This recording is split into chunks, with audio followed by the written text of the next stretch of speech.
Shang-Chi and the Legend of the Ten Rings. Of course, this is the brand new movie inside the Marvel Cinematic Universe, and is also the introduction of the Master of Kung Fu. And I can assume that people who are walking to this theater into going to see this movie are kind of like Guardians of the Galaxy, where we're like, who's this character? No one has ever heard this character before. Who's Shang-Chi?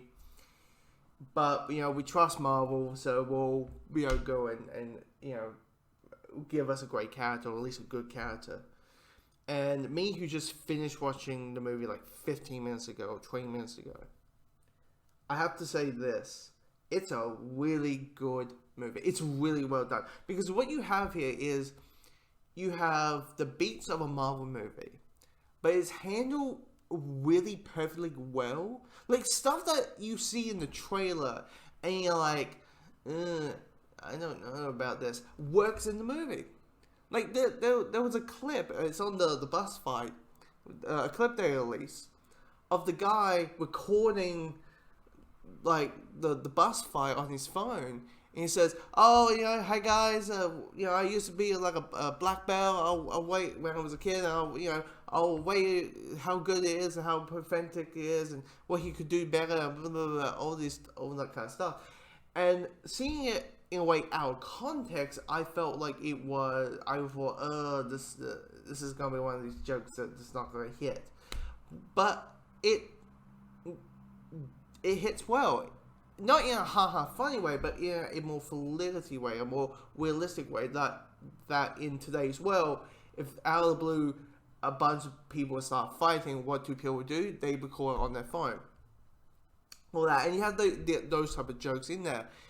And of course you've got the action, which is fantastic. Sorry, there's the action that is fantastic. Probably the best hand-to-hand combat that we have ever seen in an MCU movie. But what makes... Because all the stuff I reference, are basically window dressing. It's like the cherry on the top of the cake. What you have here... And I do have some criticisms with the movie. Small little nitpick criticisms. But... what you have with the movie is a really, really, really perfectly well done family drama of a relationship between a son and his father. Because the villain is the Mandarin. And, of course, the Mandarin was kind of in Iron Man 3 when Travis Lowry was, pretending he was the Mandarin, and now we're meeting the actual one in this film. But the thing about it is, the Mandarin doesn't feel like a villain.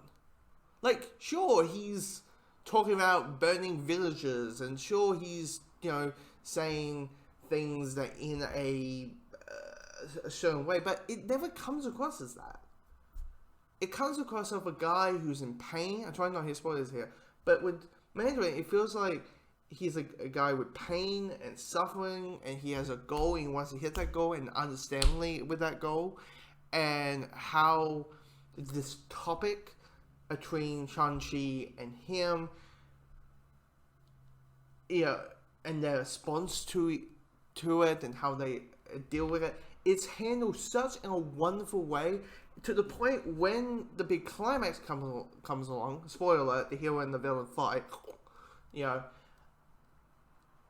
it just gives you this sense of emotion, a sense of hook, a sense of like a really emotional tale towards the relationship. And even the relationships between Shang-Chi and his sister, that dynamic, and how well done those characters, the counterparts are there, or how the friendship between Shang-Chi and Katie, played by Awkwafina, is fantastic. Because in most films, like not MCU but just in films in general, when you have two characters who are meant to be friends since they were like in high school, and they're like so close they can finish each other's sentences and that whole thing, the thing is, sometimes you don't buy it. This one you 100% buy. These two are mates. These two are like absolutely like them being buddies and locked to life and all that kind of thing. It's it's just the relationships. It's kind of what drives the movie, and even the action's well done and all that. It's the performances. I mean, Simu Liu, who plays Shang-Chi, does a really good job. The weird thing about Shang-Chi is like the character and stuff. He's like the least interesting character. He's the main one, but and it's everyone else. Like, you know, as I said, Mandarin.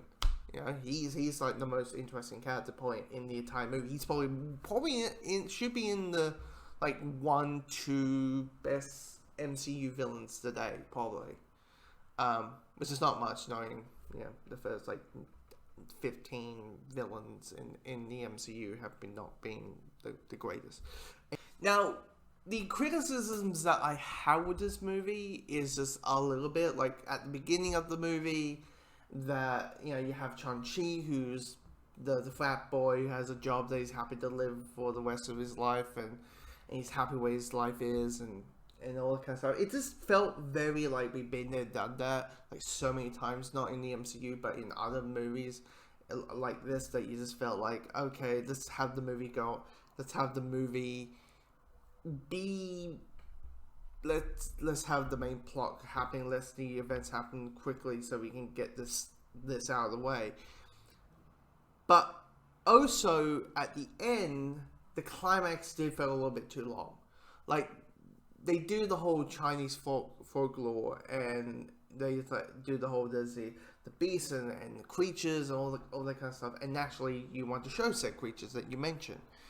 But it felt like it just needed the big, giant, flashy show. It didn't felt like it needed that.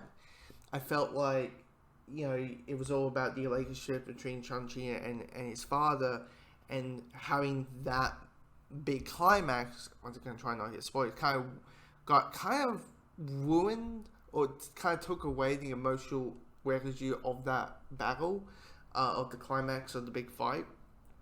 But yeah, the rest of the movie is really damn good. Really damn good. This is how does Marvel keep doing it? Like, on some episode with Disney Plus then learning, and asking movie people to do TV, and all that kind of stuff. But yeah, god damn it, Marvel keeps doing a damn good job. God, it's a boring thing to say. Marvel does a good movie, or at least a great movie, a good, bad, whatever.